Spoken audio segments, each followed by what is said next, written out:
Hey guys, I hope all is well. Thank you for joining me for this Truth Talk episode. In today's episode, we're going to be talking about the dark truth about Michael Jackson. This is a remake of the original dark truth I did on Michael Jackson over a year ago when I first started this channel. Sadly, the original was taken down, so chances are many of you haven't even seen this video. And for those that have, I have updated the quality and added some new information. Thank you all. Now let's get right into it. The truth is, Michael Jackson is remembered as the king of pop and one of the greatest performers to ever live. Michael was literally the most famous man in the entire world, known by virtually everyone. The more famous Michael would become, the more controversy that would surround his name. He would go on to be accused of doing a lot of disturbing things, some that people have come to believe weren't true. But were any of the accusations true, or was there a sinister conspiracy to get rid of Michael? Join me in this episode as we uncover the dark truth about Michael Jackson. Michael Jackson was born August 29, 1958 in Gary, Indiana, a town that is near Chicago. He was part of a big family, being the 8th child out of 10 children. Michael's parents were both everyday working class folks who did the best they could with what they had.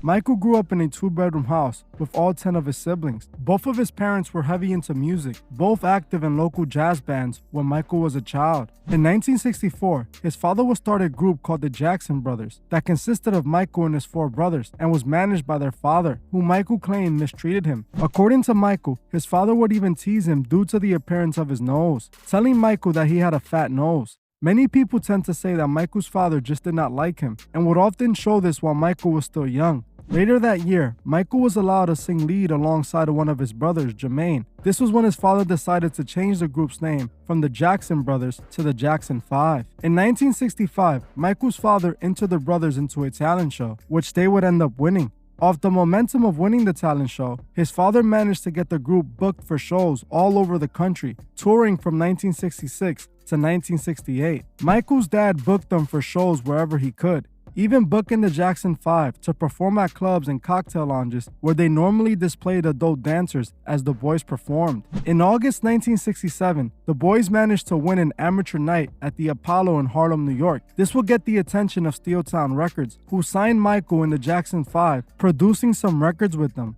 Bobby Taylor, who was an artist at the time, brought the Jackson 5 to Motown after they opened for him at one of his shows. The Jackson 5 would go on to sign to Motown Records, being introduced to the world by Diana Ross in 1969 in the Miss Black America beauty pageant. The group would be praised by Rolling Stone, calling young Michael a prodigy. In 1970, the group would release their song, I Want You Back. This song became the group's first Billboard charting song, landing on the #1 spot and staying there for 4 weeks straight. In May 1971, off the success of the Jackson 5, Michael and his family managed to move into a 2-acre estate in California. By 1972, Michael had transitioned from a child star into a teen star, so the record labels used the opportunity to rebrand Michael as a solo act, even though he was still a part of the group. In 1975, Michael and his brothers left Motown Records and renamed themselves the Jacksons. They would continue touring internationally and would go on to release 6 more albums. In 1978, Michael moved to New York to star in the movie The Wiz. The movie was a box office failure. After this, Michael would go back to focusing on music, releasing his 5th solo studio album, Off the Wall, with the hit song Don't Stop Till You Get Enough, helping solidify Michael's solo career. We all know what happened after this. Michael went on to be the king of pop and the greatest performer alive. This is what you may already know about Michael Jackson, but the truth is far more sinister. I have come to the conclusion that Michael Jackson took the Masonic oath. Just like many other artists we spoke about on this channel, we can find plenty of evidence that proves Michael was a Masonic puppet. Evidence that proves he was guided by the Masons since he was a child. In this photo, we can see Michael covering one of his eyes while making a triangle over his other eye, doing this Masonic pose even as a child. We can also see Michael doing the Masonic 666 hand gesture, or like we see in this photo where Michael is showing that he is sworn to secrecy. It's obvious that as a child, Michael was instructed to pose this way to represent the Masonic order. Michael would continue to do these Masonic poses even as an adult. In this photo here, we see Michael doing the Masonic one-eye symbolism, placing his hands over one of his eyes once again. In Michael's song Money, he talks about selling his soul for money and how people are willing to do evil for money. In the first verse of the song, Michael sings, "So you call it trust, but I say it's just. In the devil's game of greed and lust, they don't care, they'll do it for the money." Michael even sings on the hook, anything for money. would lie for you, would die for you, even sell my soul to the devil. Openly, Michael admits that he indeed sold his soul to the devil, and the reason he did it was for money. He admits that he's willing to do anything for money. He also states that his listeners would do anything for money too, as they have been brainwashed to worship money. We also see more Masonic imagery in Michael's Blood on the Dance Floor album cover, as it shows Michael standing over a Masonic checkerboard floor with a moon crescent on the top right corner, representing moon magic. We have seen the Masonic checkerboard floor shown through so many artists' music videos, and we know exactly what it represents. We find even more Masonic imagery in Michael's album cover for Dangerous, as is covered in occultic imagery. In the album cover, we can find the Masonic all-seeing eye and the Masonic pillars of knowledge. The album cover also displays a child, as you can see, only being covered by an animal skull, being held by a giant hand. This image will become even more disturbing, as we know what Michael was accused of doing.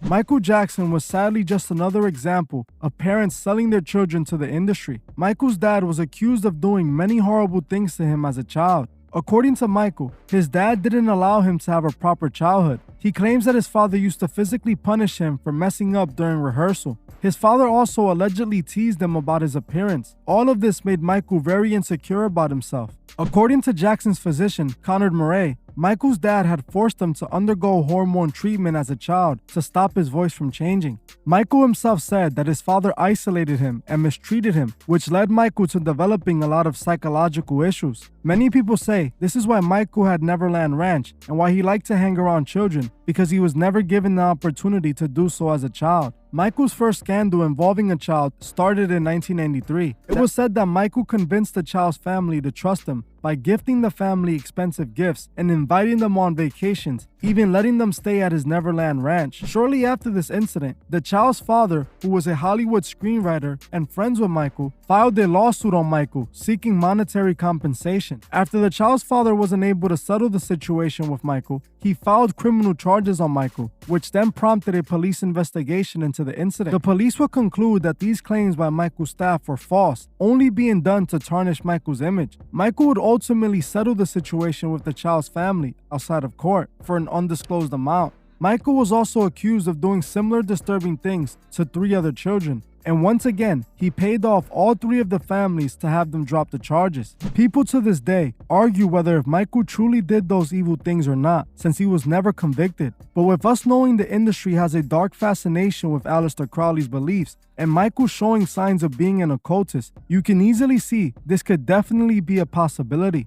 Just like we've seen recently with the whole Balenciaga ad representing child offerings, things like this in the industry happen. Those in the industry participate in these disturbing behaviors. A lot of people think Michael was against the agenda, but I don't really see that. We must understand that with the amount of power and influence Michael had, there's no way the Freemasons wouldn't have been behind him. It's obvious Michael sadly was a puppet since a child. He was sold to the industry by his father. Michael was just too popular to not be controlled by the Masonic order. The Freemasons always find themselves involved in anything that reaches the masses. If you were to ask me, I think when it comes to the accusations, they could be true, as even Michael's sister LaToya Jackson publicly said her brother was guilty of doing those very disturbing things. The reason I believe Michael ended up being the way he was is due to what he was put through as a child, especially his relationship with Diana Ross, who was 14 years older than him. It's disturbing to know that she met Michael when he was only 9 years old, and she moved Michael in with her for a year. Michael would allegedly call Diana his mama and his girlfriend. She introduced Michael to the mainstream world and did God knows what to him. In my opinion, Michael could have definitely been guilty of all those accusations. I 100% believe Michael was a part of the Masonic order. But I think just like Kanye in today's world, Michael started problems for the industry that ended up costing him everything.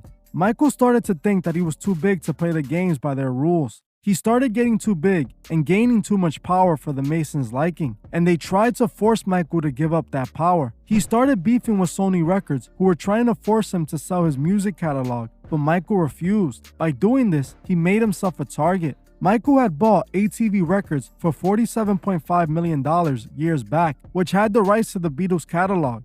When he was still on good terms with Sony, he decided to sell half of the company to them for $95 million. This is when Sony created Sony/ATV Music Group, which today owns the rights to artists like Lady Gaga, Bob Dylan, Taylor Swift, and many others. When Sony did this, it technically made Jackson 50% owner of Sony/ATV. Jackson still owned the rights to the Beatles' music and many other artists, approximately 4,000 or more hit songs. The record label was not happy with this at all. They saw Michael having too much power as an individual and saw him as a threat. This is when Michael was seen beefing with Sony, calling Tony Mottola the devil. Tony was the CEO of Sony at the time and a man with massive power. Sony slowly began destroying Michael's public image, using their media friends. Many think the child accusations were created by the record label in order to tarnish his image, to make him go broke and sell his share of the company. When Michael still refused to sell his share of the label, it cost him everything. Many people believe that Michael Jackson was taken out by Sony using his doctor, and in my opinion, I believe this is what happened to him. What makes this even stranger is that it appears that Michael's doctor is a Freemason. In my opinion, it seems that Sony got to the doctor in order to take care of Michael, which the doctor ended up doing. The moment that they wanted Michael out of the picture, they started to destroy his public image, and they planned his ending, taking him out of the picture entirely. 7 years after Michael's passing, they were able to buy the rest of Sony ATV music from Michael's estate for a lot less than what it was worth. Many members of Michael's family believe that Michael was targeted and indeed taken out. Michael is a clear example of what the industry does to children. They strip them of their innocence and make them embrace a lifestyle at such a young age that clearly has a negative effect on these young stars. Michael had it bad since the beginning. His father would mistreat him, and he was stripped of his childhood. At 9 years old, he was already doing God knows what with Diana Ross. She used Michael, and Michael went on to do the same to others. The industry is the devil's playground. The devil wants to convince the world to join him in his rebellions against God. The best way to do this is by using artists like Michael Jackson to corrupt the morals of the masses. Michael was able to influence so many people and was starting to acquire too much power. This very thing led to his demise. He took the oath and dedicated his life to spreading an agenda for the Masons, a decision that ultimately cost him everything. If you choose to listen to these artists' music, we must remember what agenda is set deep in the core of these songs. We must not allow them to manipulate our minds and to guide us to a burning end. Like I always say, we must remember that every day we wake up, our souls are at stake. And we also must remember to help those who can't see the truth find the truth. Well, that's it for this video. Thank you all for watching, and I'll see you guys in the next one. I just wanted to give a special shout out to the Truth Movement members. I truly appreciate every single one of you. If you would like to further support the channel, join the Truth Movement, or you can join me on Patreon, where I drop exclusive videos monthly. The link would be in the description. Another way you can further support the channel is by checking out the Truth store and seeing if you find anything you like. Every purchase you make helps with the funding of Truth Records. The link to the Truth store is also in the description. Also, please leave a comment on your thoughts on this video and on any future topics you would like to see me cover on my channel. If you're new to the channel, make sure you subscribe and hit the bell so you can be notified of future videos. If you like this video, please leave a like, as it helps other people find these videos. You can also find me on TikTok and Instagram and follow me there. Thank you all for watching, and I'll see you guys in the next one.